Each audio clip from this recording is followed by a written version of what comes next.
E Avram, que estava caído em Mitzrayim, agora ele começou a se elevar. E subiu Avram do Mitzrayim. Ir para o Egito é o quê? Queda. Sair do Egito é o quê? Aliar. Subir. Olha o que a Torá fala. E subiu Avram de Mitzrayim, e ele e sua esposa, com tudo que ele possuía, Lot com ele, rumo ao sul. E Avram estava carregado de muito rebanho, e prata e ouro. A Torá faz questão de mencionar que ele estava carregado com muito rebanho, prata e ouro, que foi o que ele adquiriu lá no Egito. Porque o rei, o faraó se prostrou e teve que homenageá-lo, teve que dar oferendas para que as pragas cessassem. E quando o faraó devolveu o Sarai e pagou as oferendas, o que aconteceu com as pragas? Agora, quem foi que cessou as pragas na verdade? Então, quem foi que aceitou essas oferendas? Quem? Eterno. Até aqui sim. Mas lá não, lá foi outra história. Porque lá não foi pago o tributo, né? Só depois que morreu tudo, agora tem que pagar os tributos. Só na saída. Irmãos, vocês estão percebendo o mundo espiritual, como é que ele funciona? A maneira que ele age, que as coisas ocorrem. E até hoje é assim. Nas nossas vidas aqui, ó. É lógico que com intensidade, brilhos e cores diferentes. Eu diria até pior do que naquele tempo. Porque naquele tempo pagava aqui mesmo, na hora, né? Agora aqui, às vezes, não é pago muito na hora, não. É pago um pouquinho depois. 3. E ele continuou sua jornada ao sul até Beitiel. Deixa eu corrigir aqui. Beitiel. Até a Beitiel, rumo ao lugar onde sua tenda tinha estado no começo, no início, entre Beitiel e Ai. Rumo ao local do altar, onde primeiro ele tinha ali erigido. E ali Avram invocou o nome de Yah. E ele invocou e ele ofereceu sacrifícios e oferendas para o Eterno. Porque era de posse dele, Baruch Hashem. E Lot também, que veio com Avram, tinha ovelhas e rebanhos e tendas. E a terra não era capaz de comportá-los de maneira que eles pudessem morar juntos. Olha só, depois que saíram do Egito, o que aconteceu com a riqueza deles? A terra não comportava mais. Aumentou. Olha, até Ló ficou beneficiado por Sara. Todos ficaram beneficiados por Sara. Daqui surge o princípio de que a riqueza de Abraham, ela saiu de quem? De Sara.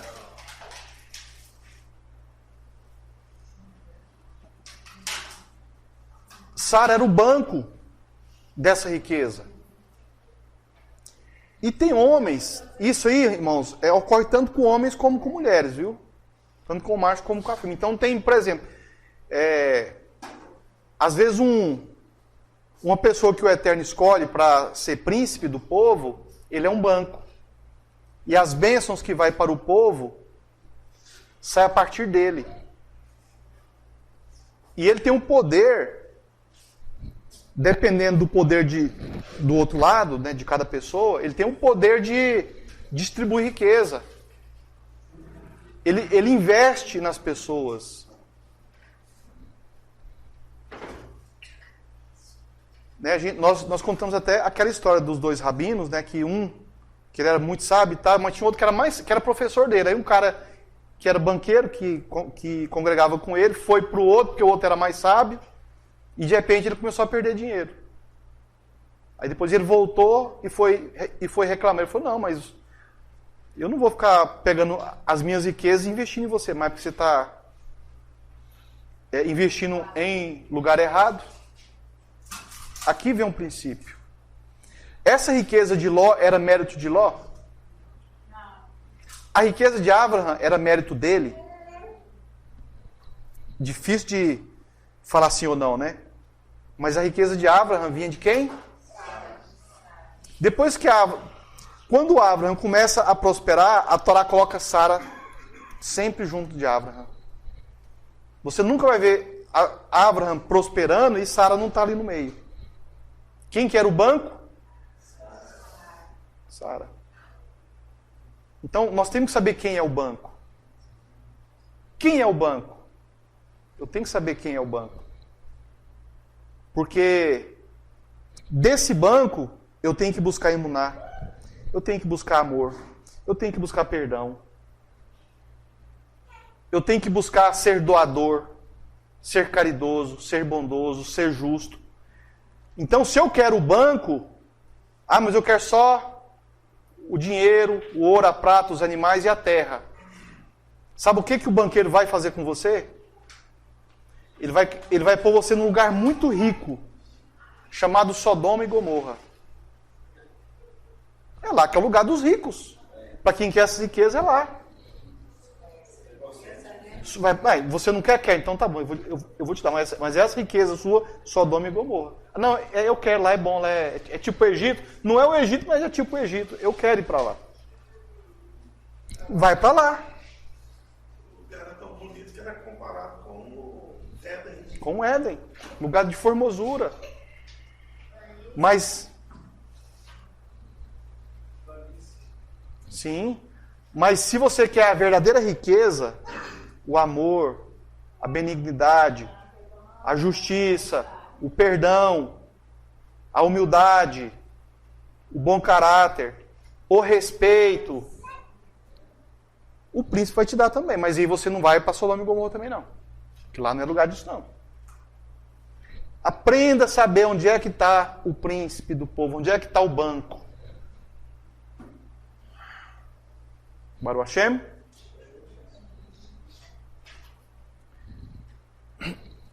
7. E havia discussão entre os apacentadores de gado de Avram e os apacentadores de gado de Lot. E os cananitas e os perizitas habitavam então na terra. E Avram disse a Lot: consintamos que não haja qualquer discussão. Por favor, entre você e eu, e entre meus apacentadores e teus apacentadores. Porque nós somos o quê? Uai, não são primos? Era sobrinho. Exato. Mas não eram tio e sobrinhos? Cadê? Aqui está falando que é irmão. Abraham chama Sara de? E chama Lot de? Esse é o coração de Abraham. Ele te vê como irmão. Irmão, você pode divorciar?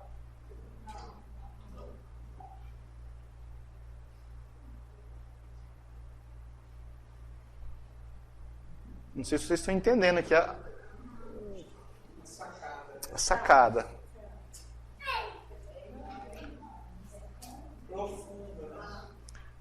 Profundo. Por que ele chama Lot de irmão?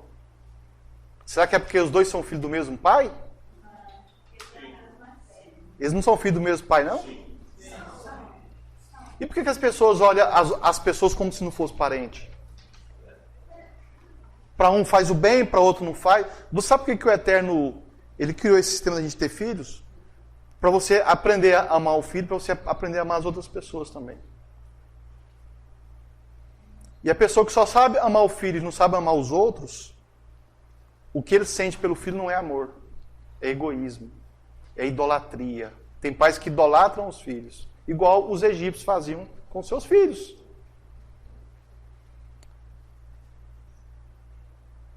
E enquanto Abraham pegou Isaac e levou para ser sacrificado para quem? Quem idolatra o filho não faz isso. Não sacrificaria para o Eterno.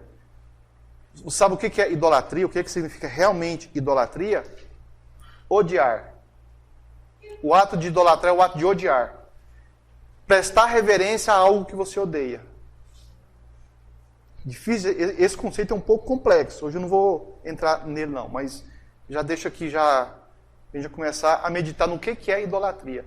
Todo mundo pensa que idolatria é amar aquele ídolo. É odiar. Um filho que idolatra o filho, na verdade ele odeia o filho. Porque se todas as pessoas amam só o próprio filho e não amam os filhos dos outros, o que acontece numa sociedade? É um grupo. Imagina o seu filho ficar com uma pessoa que só ama o filho dele. Como que ele vai tratar o seu filho? Agora, se você deixa com uma pessoa que ama o filho dele e ama o seu, e ama o outro, você vai ficar mais, né? Você vai ficar muito mais confortável, muito mais seguro. Porque aquela pessoa que tem um filho que ama o filho, ama o meu filho. Mas esse amor de mãe, então, os filhos depende da mãe. Tem mãe que idolatra o filho, então ela odeia o filho, ela é espécie de um ódio, porque isso aí promove um tipo de egoísmo em que um grupo de pessoas, que uma mãe ama só o filho dela e não ama o outro, ela vai sempre cuidar melhor do filho dela do que dos outros. 9. Não está a terra inteira diante de ti? Separa-te a tu mesmo, por favor, de mim. Se saíres à mão esquerda, então eu irei à direita. Ou se você partir para a mão direita, então eu irei à esquerda. E Ló levantou seus olhos, olhou bem e pensou direito, e viu toda a planície de Arden, que era bem irrigada em todos os lugares. Semelhante como Ganeden, de Á, como a terra de Mitzray, como tu vens a Tzoar. Então Lot escolheu para si toda a planície de Arden, e Lot viajou para o oriente, e eles se separaram um do outro. Ezer Kenegdo, que significa ajudadora idônea, onde Ezer significa que ela é de ajuda, é ajudadora, é ajudante. E a palavra Kenegdo, geralmente traduzido como idônea ou adequada, tem outro significado mais profundo. Significa que a mulher está acima do homem e também está contra ele. Então, a palavra ajudadora idônea pode significar também que a mulher ela está acima do homem e contra o homem. Então, essa é a ideia da palavra hebraica Ezer Kenegdo, ajudadora idônea.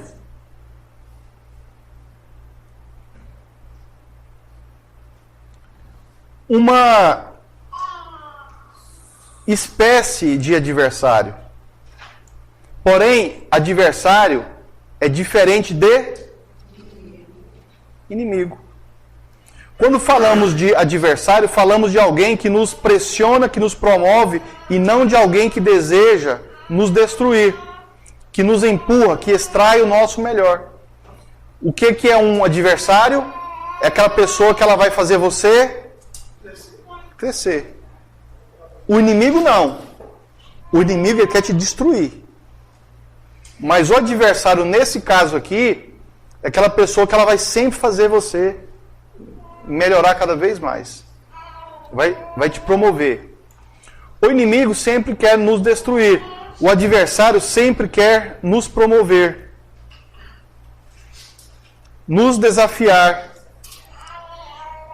Mostrar que ainda temos limites a superar. Esse é o papel da Ishá. Então, aquela ideiazinha romântica de ajudadora idônea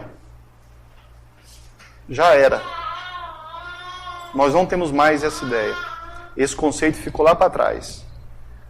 Ajudador idôneo é um adversário. Diga agora que você é minha irmã, para que ele seja bom comigo por sua causa, e minha alma viverá por sua. Bereshit 12:13. Abraham recebe presentes de Paró, mas recusa os despojos de guerra, principalmente do rei de Sedom, afirmando que nenhuma tira de sapato teria posto. Já em Bereshit 14:23, que é a guerra contra os reis. Os presentes de Faraó ele aceita. E vocês acham que Abraão, quando foi para o Egito, ele não sabia que se o faraó pegasse aquela mulher, e se ele fosse devolver, ele não ia pagar um preço? Sabia, claro que ele sabia. Mas só que correu um risco, né? Do Ricardão cortar o pescoço. E esse presente, Abraão aceitou e ainda fez oferendas para o Eterno em Bet-El. Entre Bet-El e Ai. Mas dos despojos de guerra contra os reis, o rei de Sedom principalmente, Adão não aceitou um cordãozinho de uma sandália. Para que depois aquele rei falasse, Abraão ficou rico às minhas, mas e as custas do faraó?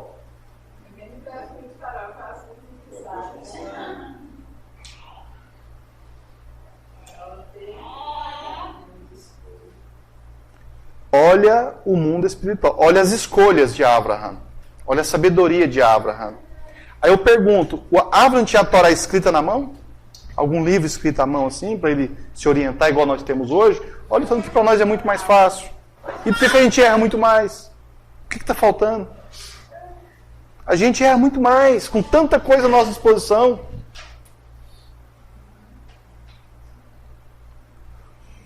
A legalidade espiritual é a resposta para ambas as situações.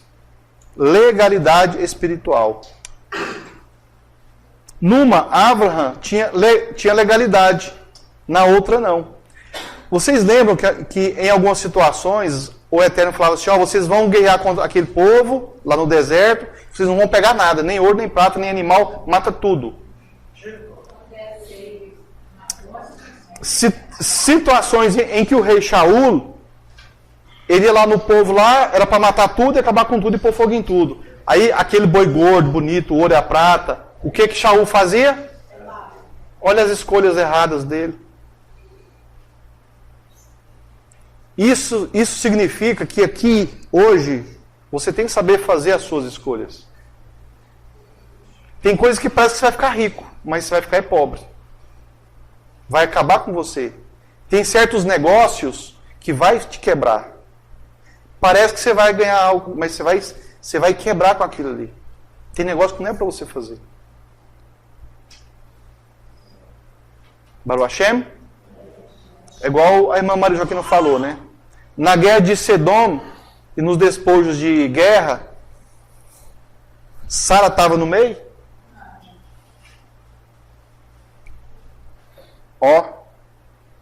Abraham. Opa! Sara não está nisso aqui. A minha esposa não está nisso aqui. Eu não posso oferecer isso para minha esposa. Locacher. E Lote, provavelmente sai de Sedom para na frente e atacar. Ainda perde a esposa. É porque a esposa dele, isso ali indica que ela é totalmente oposta a Sara. Por isso que ela virou sal. Ela foi salgada para a salvação dela. Pelo mérito de Abraão e Sara. E porque o Mashiach ia ter que vir das filhas que ela gerou também. Mas o fato é que os despojos de guerra são mais apropriados do que ter a esposa raptada por um rei. E isso obter alguma riqueza. Abraão separa para si mesmo apenas aquilo que pode ser separado para Elohim. Então, naquela guerra lá que a gente vai estar em Bereshit 14, o que foi que Abraão separou? Pessoas. E algumas riquezas de outros reis. Que ele até ofereceu para Meret Tzadik, o príncipe, que também tinha um banco. E bem grande. A sombra da tenda de Sara e da tenda de Meret Tzadik, elas sempre estavam juntas. A sombra das duas tendas sempre estavam juntas. Sarai geraria nações, multiplicaria pessoas, enquanto que se ficasse com os despojos de guerra e entregasse pessoas ao rei, estaria diminuindo pessoas no reino. Então Abraão fica com as pessoas para aumentar o reino do Eterno, para multiplicar. e os despojos, e o ouro e prata sem Sara no meio, que não era nem...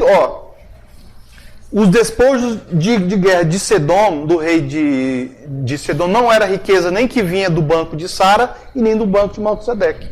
Porque Malquisedeque só podia receber as oferendas ali, a 10ª de Abraham, se o investimento tivesse saído dele. Baruch Hashem? Mas o investimento que saiu lá de Sedom, esse aí não. Esse maldito não. Esse aí, fora. Lokasher.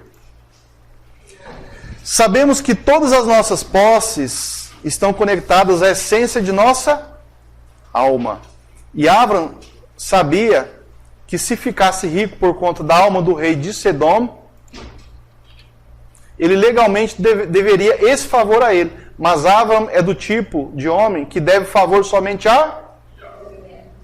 Porque a riqueza do banco do príncipe pertence a quem? O príncipe só é um administrador. A princesa só é uma administradora. E ambos têm que administrar com justiça. Sempre. Sempre alinhamento com o Eterno. O centro da discussão está na frase: e minha alma viverá por sua causa. Por causa de quem? Sara.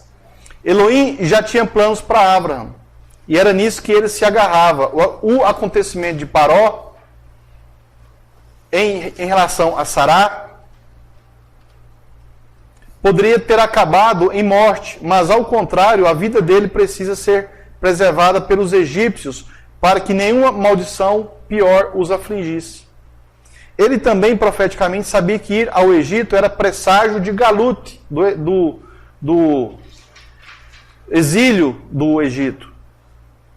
Da mesma forma que ele saiu de Mitzrayim, do Egito, com grande riqueza, Israel sairia no futuro. Isso explica porque ele quis os presentes de Paró e não o rei de Sodoma.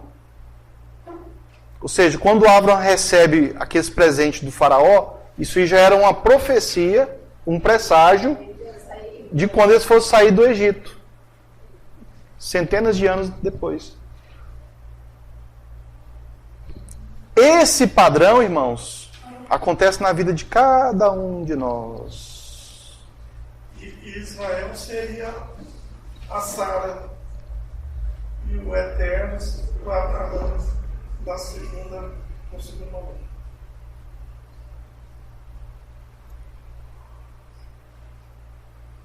O ato de Abraham de aceitar o despojo, aliás, o presente do Paró, isso se repetiria com o povo de Israel depois.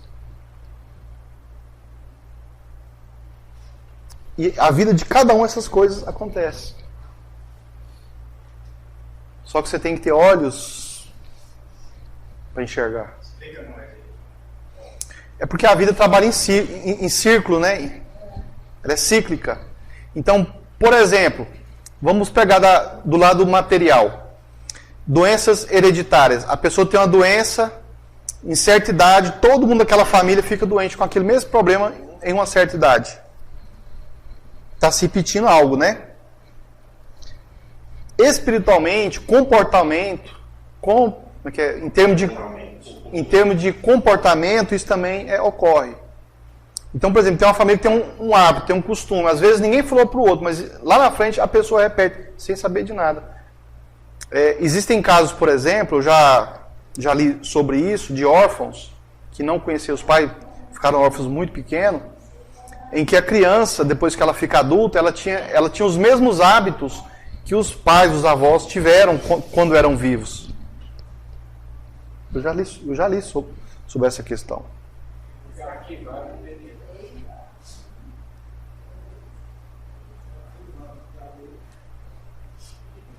Isso separa o valor profético de Abraham e o valor profético de Ló. Um foi atrás das riquezas de Paró e o outro foi atrás da riqueza de Sodoma. Então você escolhe. Você tem o direito de receber os presentes de Paró. Você pode cobrar da serpente o prejuízo que ela deu como espelho para Sara. A riqueza do Gan Eden que nos foi tirado. As bênçãos que nos foi tirada. Porque na verdade não é do faraó. O faraó, ele é faraó porque quem permite ele? Quem foi que pôs ele lá? Agora o instrumento. Agora o rei de Sedom, por mais que foi o Eterno que permitiu, mas lendo pela personalidade, pelo jeito dele, a gente entende que ele forçou ser rei.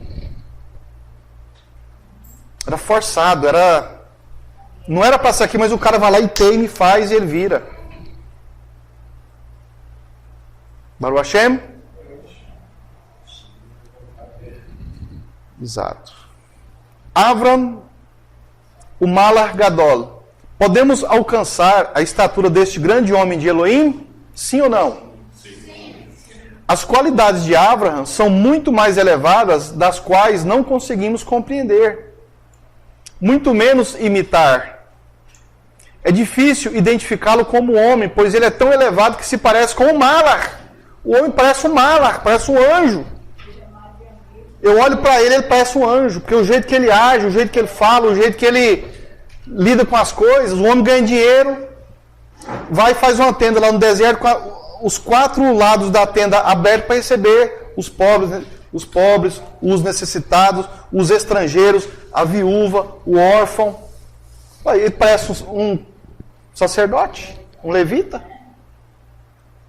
Qualidade de Malar. De mensageiros.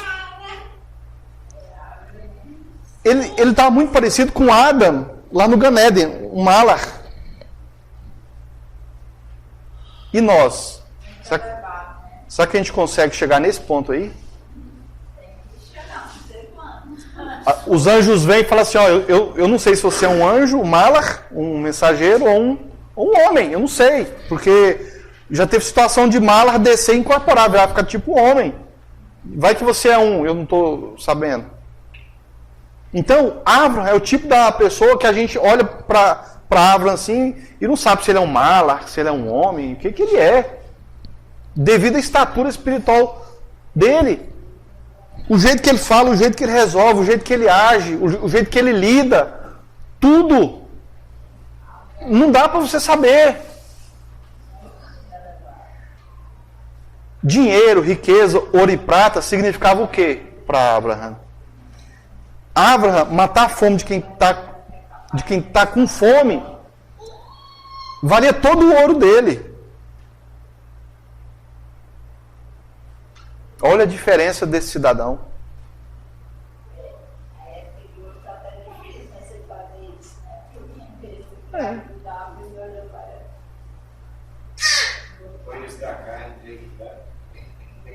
Abraham comprava era a fazenda toda, o frigorífico todo, ó, é tudo de graça aqui para vocês. Pode comer à vontade. Porque a gente pode perceber, né? Não sei se eu estou exagerando em falar, mas Abraham não dava esmola fazendo caridade. Ele fazia as pessoas serem ricas ao lado dele. E hoje, qual o rico que faz outros ser ricos? Ele prefere dar uma esmola, ele se garra na esmola que ele dá, na oferta. Ele manter a sua riqueza própria e os outros pobres. Ele acha que assim... Mas o que os peruchinhos faziam que a Ushua se reprovou. Exatamente. É o caso de nós, né? Sai do lado dele aqui. Podemos identificar a verdade da Torá em Yaakov, mas a bondade de Avram supera as leis da Torá.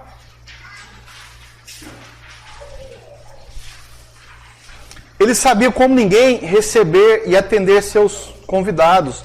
Ele tinha 4 entradas em sua tenda. Ele plantava árvores frutíferas para os outros comerem. Estamos muito longe da estatura de Avram. Ele verdadeiramente transformava maldição em bênção. Enquanto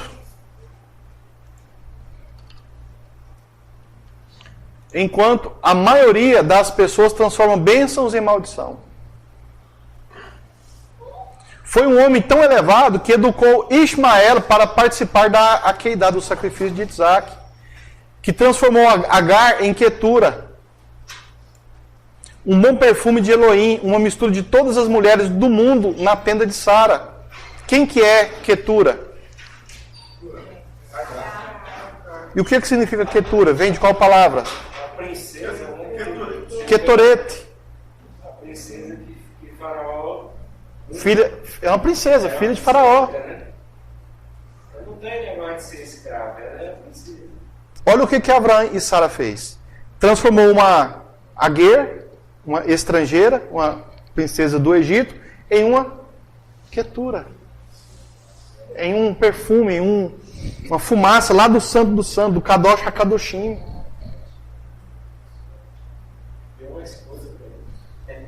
Quando Sara morre e é enterrada e Abraão recebe Agar como Quetura, a tenda de Sara continuou em Quetura.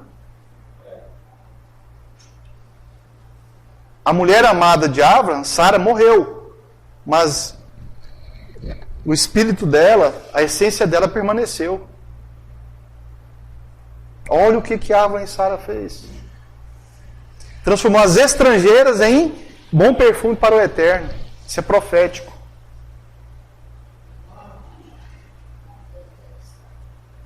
Mesmo que Jacó era um homem de tendas, as fontes de Abraão certamente estavam em suas ações e não em seu aprendizado. Aprender a Torá praticando mitzvot é um diferencial de Abraão. A maioria das pessoas aprendem e não ficam sentadas, como Shaul falou, né? São espectadores e não são praticantes. Sabe como é que Abraão aprendia a Torá? Fazendo e praticando. Hoje a gente escuta, e mesmo assim acha difícil de fazer, de praticar. Essa era a grande diferença entre Abraão e Jacó. Dois grandes homens, dois grandes patriarcas, dois malachim. Mas Jacó era um homem de tendas. E Abraão era um homem de ação. Abraão falava assim, eu estou precisando de aprender uma mitzvah nova. Deixa eu aprender, deixa eu fazer. E ele fazia. Eu tenho que aprender a perdoar. Como é que eu aprendo a perdoar? Perdoando. Eu preciso de aprender a matar a fome das pessoas. Quem está com fome, quem está passando por alguma... Como é que eu aprendo a fazer isso? Como é que eu aprendo a amar? Amando. Interessante que Isaac, filho de Abraão, não teve tanta agilidade na escritura quanto... Mas é porque ele é um ser oculto, né? Ele é escondido, ele é mais profundo. A gente vai chegar nele. As poucas palavras que são ditas a ele, literalmente, em termos espirituais, são gigantescas. Enquanto você tem que usar 10 palavras para falar de Abraão, você usa uma letra para falar de Isaac. E assim é melhor, né? As pessoas terem poucas letras para falar de você. Só que uma letrinha que vale muita coisa. Porque as pessoas temem pelo testemunho. Pelo testemunho. Sim. Essa Agar já veio junto com Abraão ou como é que aconteceu? Como? Essa Agar já veio junto Com Abraão? do Egito? Ela veio como um dos presentes que o faraó deu, que ela era filha de faraó. Ela era princesa. Filha de Faraó. Ele deu ela como pagamento. Era a moeda, né? Foi fácil para ele, né? Opa! Tem uma princesa em casa, lá do Egito. Princesa para dar do estrangeiro. Sara era, sem dúvida, a extensão da beleza de Abraão. É a perfeita mulher sábia, auxiliar contrária. Ela tinha a intuição feminina de mostrar o que estava oculto em seu... Ela tinha a intuição feminina de mostrar, de revelar, de trazer à tona o que estava oculto em seu... Ela colocava para fora o que estava dentro do seu marido. Ela tinha conexão. Ela conseguia fazer a beleza do marido, a justiça, a prosperidade, a bondade, o juízo, tudo ir para fora. Aqui é do chá. É a mulher que inspira o homem. É por isso que ela é adversária. Os amigos nos consolam, mas os inimigos nos promovem. Ela promovia Abraão. E uma coisa assim, que dentro de casamento, ela era adversária. Então isso significa que os dois, eles não concordavam em tudo. Mas eles brigavam, será? Eles sabiam conversar com respeito. E quando há adversidade, o esforço para entender, para interagir, para compreender, para explicar, ele é muito maior do que quando você simplesmente concorda. Imagina você falar uma coisa para sua esposa, você vai se dar mal com aquilo, vai te prejudicar, ela não ouviu direito, não teve conselho nenhum para dar, você vai lá e faz. O que acontece? Qual o resultado que vai ter? Os dois vão ficar prejudicados. Porque se o marido ele é prejudicado, a mulher também ela é prejudicada. Automaticamente. O ato de Sara falar para Abraão mandar Agar ir, esse seria um ato de injustiça? Não. Existe um contexto muito profundo por trás dessa questão aí. Eu sou falando daqui 3 anos e meio. Porque se eu falar hoje, as mulheres vão querer arrumar uma segunda esposa para vocês. Eu não vou fazer isso. Depois não vai caber aqui. Então eu vou ficar calado. Daqui 3 anos e meio a gente vai estar num lugar mais espaçoso, né? Isso é semelhante ao sacrifício do boi. Sim. Tem que aumentar o pasto. Tem que aumentar o pasto. Vou matar esses bois. Baruch Hashem? Que sorrisaiada larga é essa, hein, homens? Tô vendo a boca. Começou difícil. A orelha tá quase sumindo. Eu dou uma boa orientação. Começou no pescoço para ter Vamos passar para as mulheres aumentar logo o passo.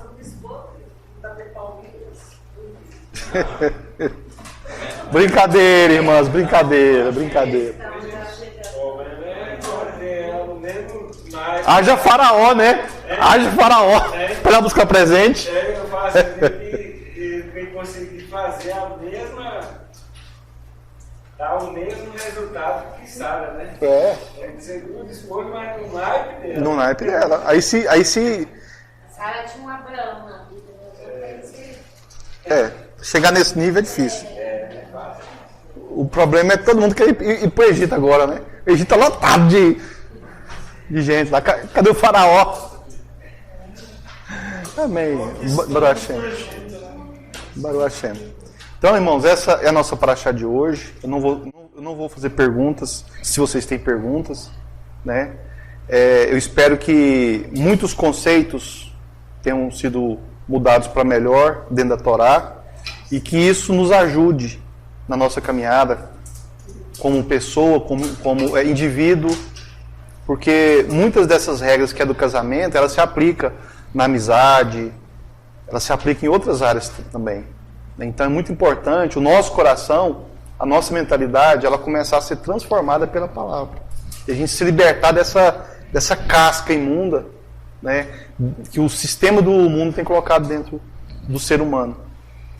Pensamentos errados que levam a decisões erradas, a comportamentos errados e resultados negativos. Então, a perspectiva da Torá nesse sentido é que a gente tenha pensamentos corretos, ideias ótimas, boas decisões e excelentes resultados na vida. É isso que o Eterno quer de nós. Amém? Baruch Hashem? Então nós vamos encerrar aqui para fazer a nossa Havdalah. Nossos amados e queridos irmãos que estão nos acompanhando pela internet, um Shavuot Tov a todos, uma boa semana. E no próximo Shabbat estaremos com Bereshit capítulo 14. Amém. Baruch Hashem. Shavuot Tov, Shalom, Shalom a todos.